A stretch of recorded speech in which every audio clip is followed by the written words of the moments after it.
Hello all, welcome to InfoTalks. So the El Clasico, Mumbai versus CSK and Mumbai versus CSKలో finals గురించి discuss చేసుకుంటే మనం ముంబై ఒకసారి ఓడిపోయింది సిఎస్కేతో ఫైనల్లో. ఐపీఎల్ వరకు అయితే మాత్రం సిఎస్కే అంటే రైజింగ్ పూణే సూపర్ జైంట్స్ని కూడా కలుపుకుంటే సిఎస్కే ఆల్మోస్ట్ 3 టైమ్స్ ఓడిపోయింది ముంబైతో ఫైనల్లో. సో ముంబై ఫైనల్స్‌లో, ప్లే ఆఫ్స్‌లో కొంచెం పైచేయిలో ఉన్నా కూడా, ఈ మధ్య కాలంలో మాత్రం ముంబై మీద సీఎస్‌కేదే పైచేయి. లాస్ట్ సీజన్ చూసుకున్నా, ముందు సీజన్ చూసుకున్నా కూడా సీఎస్‌కే కొంచెం అప్పర్ హ్యాండ్‌లోనే ఉంది. సో, ముంబై ఇప్పుడు కొంచెం చిన్న లోపాలతో వస్తుంది. ఏంటి అంటే, ఓవర్ రేట్ ఇష్యూ వల్ల హార్దిక్ పాండ్యా టీమ్‌లో లేకపోవడం అండ్ బుమ్రా ఇంకా ఫుల్‌గా రికవరీ అవ్వకపోవడం వల్ల వాళ్ళిద్దరూ టీమ్‌లో లేరు. సో, సూర్యకుమార్ యాదవ్ కెప్టెన్సీలో మ్యాచ్ ఆడబోతున్నారు. So, Suryakumar Yadav, Rohit Sharma, Will Jacks maximum ఉంటాడు. సో వీళ్ళు ముగ్గురు పక్క అండ్ తిలక్ వర్మ ఉంటాడు. సూర్యకుమార్ యాదవ్ మనం ఎలాగా డిస్కస్ చేసుకున్నాం. సో బౌలింగ్లో అయితే ట్రెంట్ బోల్ట్ వాళ్ళకి బ్యాక్ వచ్చాడు కాబట్టి ట్రెంట్ బోల్ట్ పక్కాగా ఉంటాడు. అండ్ మిగతా ఎవరు ఉంటారు అనేది చూడాలి.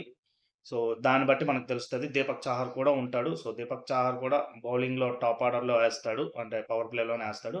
సో ముంబైకి కొన్ని ఇష్యూస్ ఉన్నాయి, బట్ స్టిల్ వాళ్ళ టీం లుకింగ్ గుడ్.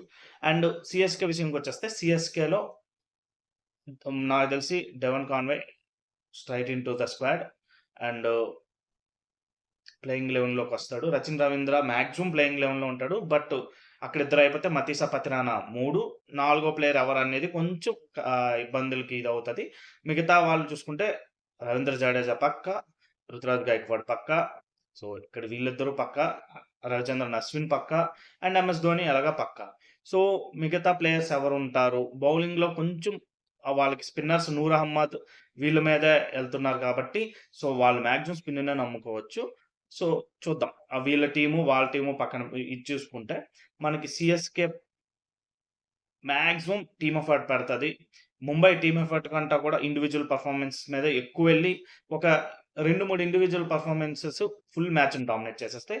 సిఎస్కే విషయానికొస్తే ఒక ఇద్దరు ముగ్గురు బౌలర్స్ కలెక్టివ్ ఎఫర్ట్‌తో మ్యాచ్‌ని డామినేట్ చేస్తారు. అండ్ బ్యాట్స్‌మెన్ వాళ్ళ పని వాళ్ళు చేసుకుంటారు. సో శివం దుబే కూడా ఉన్నాడు. సో శివం దుబే కీలకం కాబోతున్నాడు. ఎందుకంటే ఆ మిడిల్ ఓవర్స్‌లో కొట్టే రన్సే చాలా కీలకం కాబోతున్నాయి. అండ్ అక్కడ తిలక్ వర్మ అండ్ సూర్యకుమార్ యాదవ్ కీలకం కాబోతున్నారు. సో ఎందుకంటే వాళ్ళిద్దరు మిడిల్ ఓవర్స్‌లో గట్టిగా కొడతారు కాబట్టి. సో ఓవరాల్‌గా ఓపెనింగ్ చూసుకున్న ఇక్కడ మాక్సిమం రచిన్ రవీంద్ర వన్ డౌన్‌కొస్తే అప్పుడు మన Ruturaj Gaikwad and Devon Conway opening చేస్తారు. రచిన్ రవీంద్ర వన్ డౌన్‌లో వస్తాడు and Shivam Dube probably number 4లో వస్తాడు. అక్కడ చూసుకుంటే Will Jacks and Rohit Sharma వస్తారు. వన్ డౌన్‌లో నాకు తెలిసినంత వరకు తిలక్ వర్మ రావచ్చు. లేదా ఆహ్, సూర్యకుమార్ యాదవ్ రావచ్చు. అప్పుడు నంబర్ 4 తిలక్ వర్మ వెళ్ళాల్సుంటది. సో వీళ్ళ బ్యాటింగ్ టాప్ 4 ఎలా ఉంది? వీళ్ళ బ్యాటింగ్ టాప్ 4 ఎలా ఉంది? మిగతా వాళ్ళు చూసుకుంటే వాళ్ళ బౌలింగ్ కొంచెం సాలిడ్‌గానే అనిపిస్తుంది. ఎందుకంటే ట్రెంట్ బోల్ట్ పవర్ ప్లేలో చాలా బాగా ఎయగలడు అండ్ దీపక్ చహర్ కూడా పవర్ ప్లేలో చాలా బాగా ఎయగలడు. అండ్ చెన్నై ప్లేయర్స్‌తో తనకు కొంచెం ఎక్కువే ఇదుంది కాబట్టి మేబీ అలా లోపాలను ఏమైనా బయట పెడతాడేమో చూడాలి. సో ఓవరాల్‌గా చాలా మంచి మ్యాచ్ అండ్ ఆదివారం ప్రైమ్ టైమ్‌లో అవ్వబోతుంది ఈ మ్యాచ్. సో ఈ మ్యాచ్ మీద అయితే చాలా ఎక్కువగానే హోప్స్ ఉంటాయి అందరికి. గట్టిగా మళ్ళీ ఎవరు విన్ అవుతారని ఒక పెద్ద ఇదుంటది. సో మ్యాచ్ అయ్యాక చూద్దాం ఎవరు ఎలా ఆడబోతున్నారు అనేది. సో సీఎస్‌కే మాత్రం మాక్సిమం మతీస పతిరానా మీద ఎక్కువ ఆధారపడబోతుంది. ఎందుకంటే వాళ్ళు గన్ బౌలర్.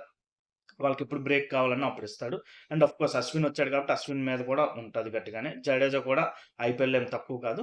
అండ్ ఇక్కడ చూసుకుంటే బౌలర్స్ విషయంకొస్తే Trent Boult and Deepak Chahar పక్కాగా వాళ్ళిద్దరి మీద ఆధారపడబోతున్నారు వాళ్ళు. సో ఓవరాల్‌గా మ్యాచ్ అయ్యాక దాని కోసం డీటెయిల్డ్‌గా మళ్ళీ మాట్లాడుకుందాం. అండ్ ఈ వీడియోపై మీకేమనిపిస్తుందో కామెంట్ చేయండి. Thank you. బై.